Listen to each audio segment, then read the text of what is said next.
Right, Frank, you enjoy that today? Yeah, I did. It was a blast from the past, wasn't it? It was really great fun. I think it was always difficult. If it was a handicap, we were giving them probably 20 years and 15 stone a man. So it was great fun. It was difficult to keep the legs in the park. We didn't have many young'uns, you know. With Killer's 54 now. It's a heck of an age to be playing at, but it was the boys enjoyed it. I think it was played 90% of the time in the right manner. There was one or two little argy-bargies, but again, I think that's something that the big man would have appreciated. He never turned his back on things like that, you know, and I think he would have liked to played in a competitive spirit. But yeah, disappointing to be 3-2 up with 3 minutes to go and lose the game, and you know, if it was serious, I would be in that referee's dressing room now, because that was never a penalty, but you know, it is what it is. Oggy blames you for taking him off with a few minutes to go. Do you? What do you think of that one? Well, yeah, I think if he hadn't put that head on the side net, he might still have been on. That's the thing. And McGregor missed an absolute sitter, didn't he? It's good fun though. The boys are winding each other up about it. It's good. It's positive. It's humorous. You know, they've given the best they can. And as I say, the average age has got to have been 48, 49. I was saying to the referee, there's no such thing as an advantage when you're 47-year-old.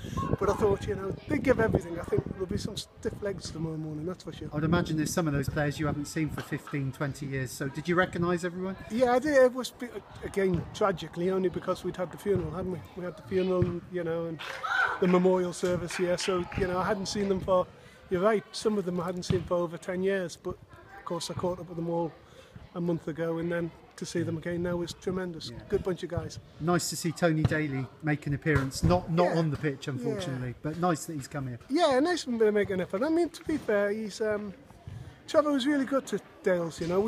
I was saying to him there as we were walking off, we looked after him because he joined us for a specific reason.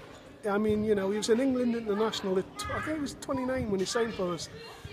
He still had a lot of pace, he still had a lot of ability, but he was planning for his future career, and he did his degree in sports science whilst he was with us, and we accommodated that, you know. And I think Dales is, you know, grateful to Trevor for what he did for him. Yeah, we've got the big man behind us there, the flag. You spoke very eloquently at his service. Still much missed, I would think, Frank. Oh, very much so. I mean, you know, he was a great friend, you know. After I left the club, even, you know, when I was over last year, we went for curry. He was the same guy he always has been. He's so funny. He's got a great sense of humour, and as I said, you know, at the funeral, probably the greatest guy in football I ever met. It's the only chairman that I've worked for that I knew where I stood. You know, I could tell you some absolute horror stories. The higher up the leagues you get, the worse it is. I've got an absolute horror story when I was in the Premier League. Of a chairman treating a manager shockingly. You know, he was the best you could wish for.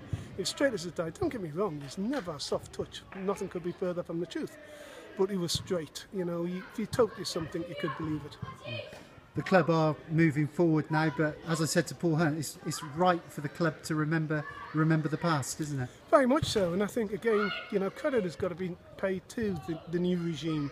They really have accommodated us fantastically well. They've paid great tribute to Trevor. They have acknowledged his service to the club, and you know, I wish Dale and Coops all the best for the future. I mean, I take nothing but satisfaction from looking at the results and how well they're doing, and I know Dale's ultimate goal is to get them to the championship, and I've honestly no doubt that they will succeed in doing that.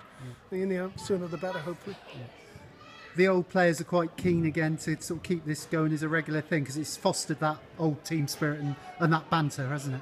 Yeah, it is, and I think, you know, we might have to look at a different venue, because I don't think you can keep playing on the goodwill wishes of Forest Green Rovers. You know, you can't keep making this an annual event because it isn't fair to the club. The club needs to be looking forward, not looking backwards.